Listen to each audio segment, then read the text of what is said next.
தேவனுடைய பரிசுத்த நாமங்களுக்கு துதியான மகிமை உண்டாவதாக. ரோமர் 2ஆம் அதிகாரத்தில் 1வது வசனத்திலிருந்து 3வது வசனம் வரையும் மற்றவர்களை யாரும் நியாயம் தீர்க்க முடியாது.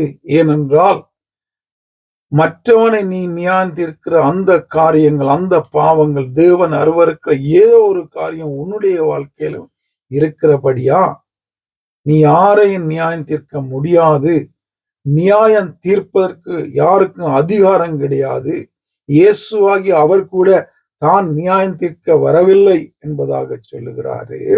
அப்படி சொல்லி போட்டு இப்படி பட்டவளை செய்கிறவர்களை குற்றவாளி என்று தீர்த்தும், எப்படி மேல சொன்ன காரியங்களை செய்கிறவங்களை குற்றவாளிகள் என்று தீர்த்தும், நீயும் ஏதோ ஒரு காரியத்தை செய்கிறபடியா நீ தப்பித்துக் கொள்ளாண்டு நினைக்காதே என்று சொல்லி போட்டு 4வது வசனத்துல அவர் சொல்றாரு, அல்லது தேவ தயவு நீ குணப்படும்படி உன்னை ஏவுகிறது என்று அறியாமல் அவருடைய தயவு, பொறுமை, நீடிய சாந்தம் இவைகளின் ஐஸ்வர்யத்தை அசட்ட பண்ணுகிறாயோ.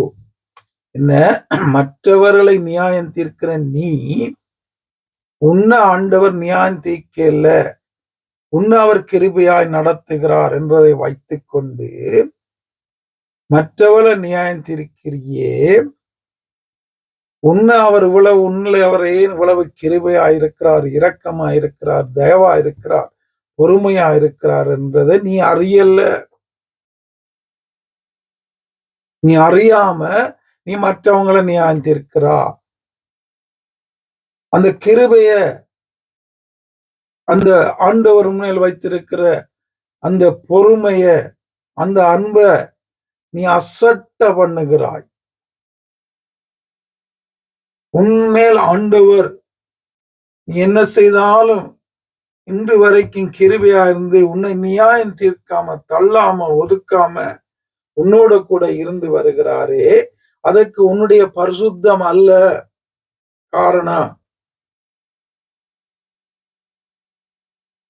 உன்னுடைய காரியங்கள் எதுவும் கிடையாது. நீ இப்படி வாழுவதற்கு அவர் உன்மேல் வைத்த தயவு, அன்பு, இரக்கம், பொறுமை, சாந்தம் இதையெல்லாம் நீ அசட்டை பண்ணிக்கொண்டு நீ மற்றவனை நீ ஏந்திருக்கிற. நீ இருப்பதே அவருடைய கிருபையால.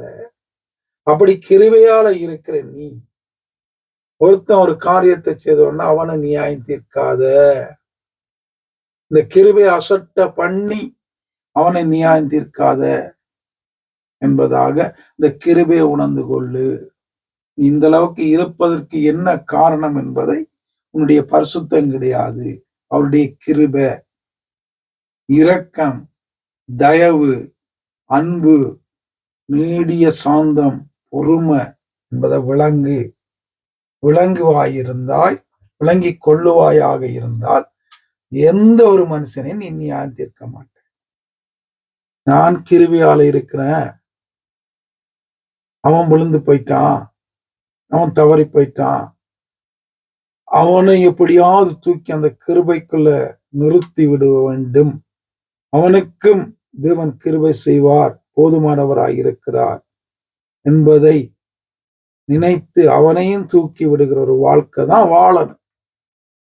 நீ நிக்கிறதே கிருபையால. இதுதான் பவுல் இங்க தெளிவாக சொல்றார், நியாயம் தீர்க்கிறவங்களுக்கு. ஆகவே கிருபையை பெற்றுக்கொண்ட நாங்க அது சரியாக உணர்ந்து அதை தக்க வைத்துக் கொண்டு மற்றவர்களையும் அந்த கிருபைக்கு நேர வழி நடத்துகிற ஒரு வாழ்க்கை தான் வாழணும். வழிய நியாயம் தீர்க்கிற ஒரு வாழ்க்கை எந்த ஒரு கிறிஸ்தவனுக்கும் இருக்கக்கூடாது.